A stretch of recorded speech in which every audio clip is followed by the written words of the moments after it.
Assalamualaikum warahmatullahi wabarakatuh. Perkenalkan, nama saya Rahman. Saya berasal dari Fakultas dan Jurusan Informatika B. Dengan NIM 2020 1037031182.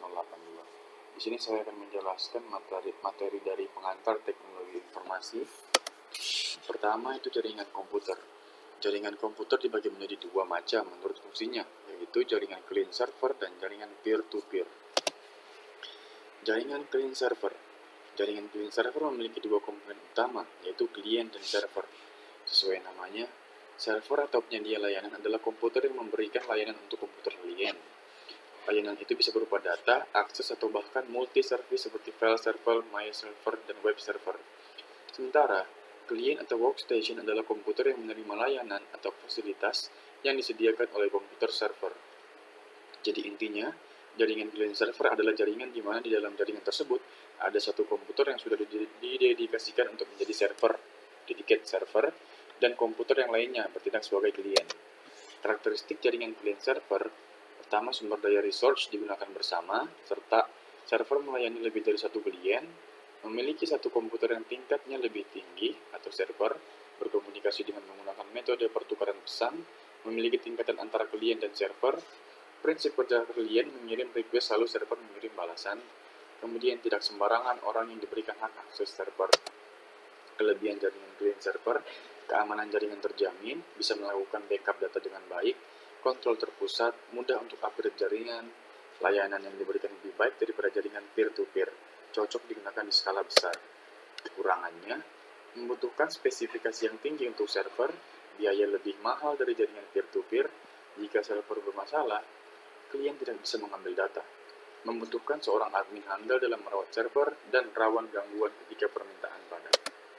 Ya, beginilah gambar arsitektur jaringan client server. Kita lanjut. Jaringan peer-to-peer. Kalau dalam jaringan client server ada satu komputer yang bertugas sebagai server, maka dalam jaringan peer-to-peer semua komputer dapat bertindak sebagai server. Dalam jaringan peer-to-peer, semua komputer memiliki hak akses yang sama. Setiap komputer yang terhubung dapat saling berbagi sumber daya tanpa harus dikendalikan oleh satu komputer. Jadi intinya, jaringan peer-to-peer adalah jaringan di mana semua komputer dapat bertindak sebagai server ataupun klien. Karakteristik jaringan peer-to-peer, setiap komputer bisa menjadi server maupun klien, tidak adanya konfigurasi keamanan jaringan, tidak membutuhkan komputer berspesifikasi tinggi, dan tidak memiliki komputer yang benar-benar berperan sebagai server. Kelebihannya, biaya yang dibutuhkan lebih murah daripada jaringan client server, kemudian tidak membutuhkan sistem operasi khusus untuk server, semua komputer dalam jaringan memiliki kedudukan yang sama, kinerja jaringan tidak bergantung pada server, tidak membutuhkan admin network yang handal, antar komputer dapat melakukan sharing data, jika salah satu komputer bermasalah, komputer lainnya tidak terganggu, dan juga instalasi jaringan mudah. Kekurangannya, administrasi jaringan tidak terkontrol, lalu lintas data padat karena satu jalur digunakan untuk file sharing bersama-sama, tidak cocok digunakan dalam skala besar, backup data dilakukan oleh masing-masing komputer, tingkat keamanan rendah, troubleshooting jaringan sulit, dan perlu pemahaman kepada user ketika menjalankan tugas sebagai admin di komputernya sendiri. Ya, ini adalah gambar arsitektur jaringan peer-to-peer. Oke, selanjutnya komponen jaringan kabel.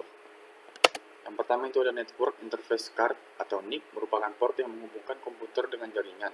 Port atau card ini bergabung dengan personal komputer yang menempel pada mainboard. Berdasarkan tipe bus, ada beberapa tipe Network Interface Card atau Network Card, yaitu ICA dan PCI.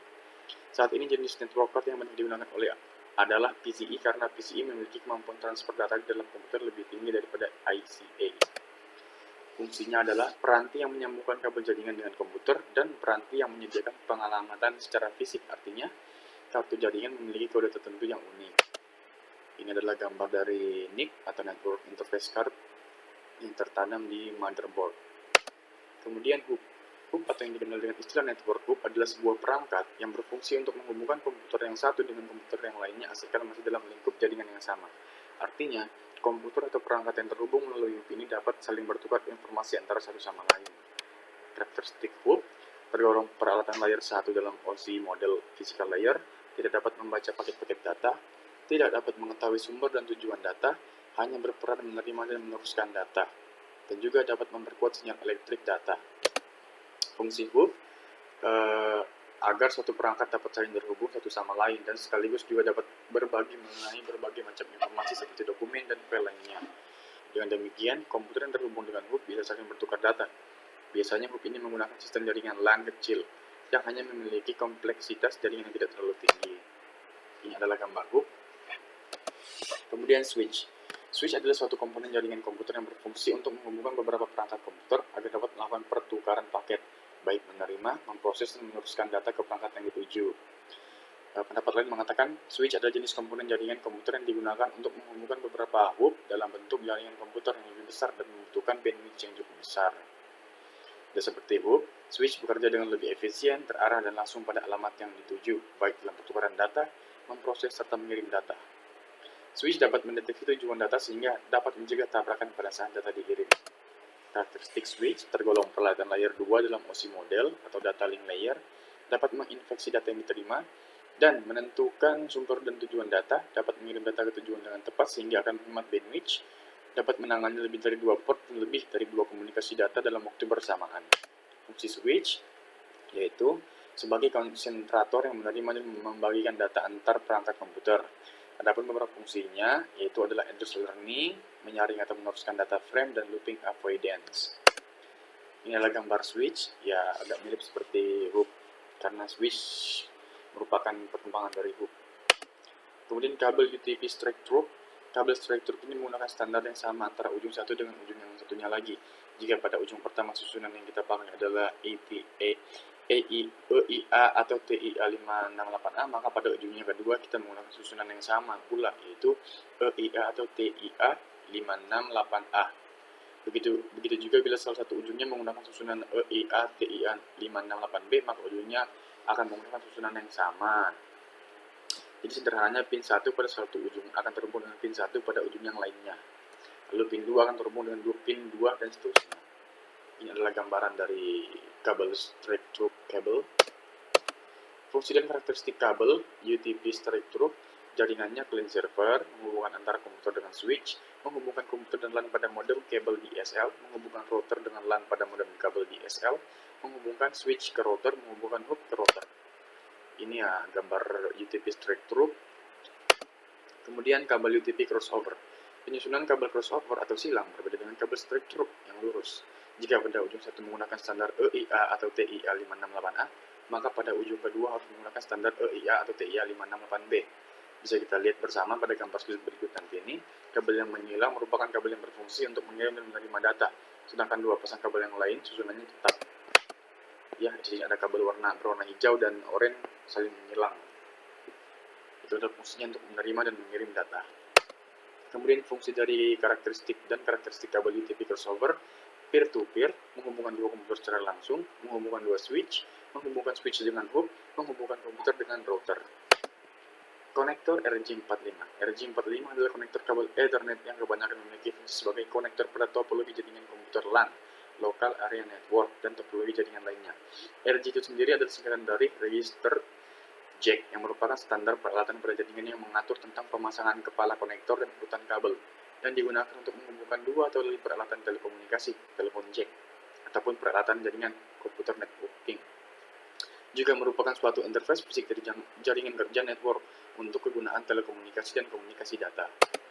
Fungsi konektor RJ45 yaitu untuk memudahkan penggantian pesawat telepon atau memudahkan untuk dipindah-pindah serta mudah untuk dicabut tanpa khawatir tersengat aliran listrik, dan menghubungkan konektor LAN melalui sebuah pusat network.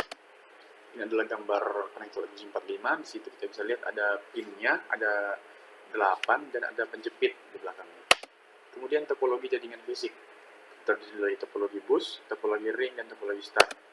Topologi bus adalah sebuah topologi yang merupakan cara dalam jaringan komputer dalam menghubungkan suatu jaringan satu dengan yang lainnya menggunakan kabel tunggal yang menghubungkan ke klien dan server. Metode topologi bus ini digunakan pada jaringan dengan skala kecil yang semua perangkatnya saling terhubung dan membentuk sebuah bus. Oleh karena itu disebut topologi bus. Karakteristik topologi bus, di mana setiap komputer yang terhubung dalam satu jaringan lewat kabel tunggal akan menjadi media transmisi. Kabel tunggal itu nanti akan menjadi backbone yang berguna sebagai penyalur data. Setiap ujung kabel utamanya selalu terpasang pada terminator, Bagian ini nanti akan berguna untuk menghentikan sinyal, sekaligus mencegah bila terjadi tabrakan sinyal. Bisa dibilang bahwa sebenarnya topologi bus merupakan teknologi lama, karena topologi ini hanya menyambungkan satu kabel saja bersatu baris, sehingga tidak dibutuhkan peralatan aktif agar dapat menyambungkan terminalnya. Kelebihannya, tidak dibutuhkan banyak komponen dan kabel dalam pembuatannya, supaya dalam praktiknya jenis topologinya lebih mudah dan murah, dan mudah dikembangkan. Kekurangan topologi bus, jika terjadi gangguan, sulit untuk mendeteksi letak kesalahannya, dan juga lebih sulit sehingga membutuhkan penanganan khusus dari ahlinya. Jika jalur utamanya sedang rusak atau error, akan membuat semua perangkat lainnya bisa lumpuh dan rusak seketika. Ya, seperti inilah gambaran arsitektur topologi bus. Lanjut, topologi ring. Topologi ring ini diartikan sebagai suatu skema, aturan, konsep, maupun tata cara yang digunakan sebagai penghubung satu komputer pada komputer yang lainnya. Rangkaian yang dimilikinya berbentuk titik-titik yang terhubung dengan kedua jenis titik lainnya dalam jaringan yang sama. Fungsi dari titik tersebut yaitu sebagai repeater untuk memperkuat sinyal sirkulasi. Karakteristik topologi ring, setiap komputer atau node terhubung secara langsung satu sama lain. Proses pengiriman data pada satu waktu hanya dapat dilakukan oleh satu node dan proses pengiriman satu jalur. Jenis kabel jaringan yang digunakan umumnya UTP. Kerusakan pada salah satu node berpengaruh terhadap node yang lain. Kelebihan topologi ring, cenderung mudah dirancang karena tidak banyak peralatan tambahan, akses data lebih baik daripada topologi bus termasuk untuk data yang besar, mudah dalam proses konfigurasi, karena proses pengiriman data yang melalui satu jalur maka collision bisa lebih dihindari. Konfigurasi point-to-point pada topologi ring menyebabkan proses pendeteksian kesalahan lebih mudah dilakukan dan hemat kabel.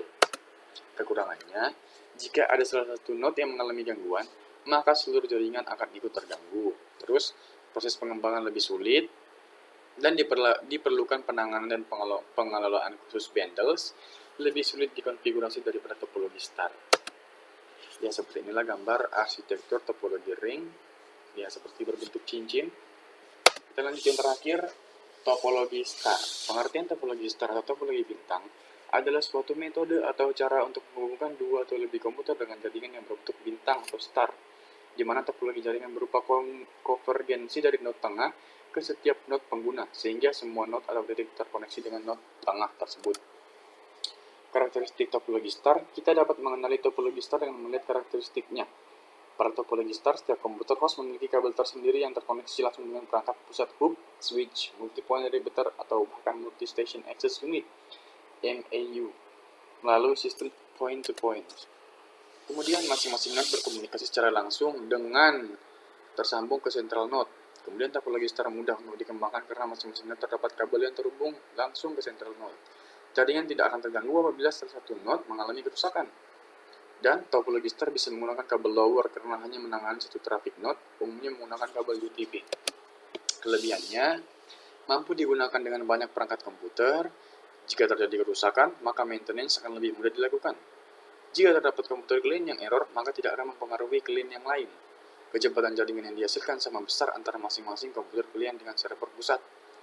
Dalam pengaplikasiannya, bisa menggunakan beberapa tipe kabel yang berbeda, dan juga jika ingin menambah komputer klien, maka tidak perlu instalasi ulang untuk semua komputer yang terhubung. Kekurangannya, penerapannya akan membutuhkan banyak kabel. Jika terjadi kerusakan pada server pusat atau switch hub, maka semua komputer klien akan mengalami gangguan. Semakin banyak perangkat yang terhubung, maka semakin lambat proses transfer datanya. Dan penerapannya membutuhkan biaya pembangunan yang relatif mahal. Ya, seperti inilah gambar arsitektur topologi star. Mungkin sekian, terima kasih. Kurang lebihnya mohon dimaafkan. Saya akhiri. Wassalamualaikum warahmatullahi wabarakatuh.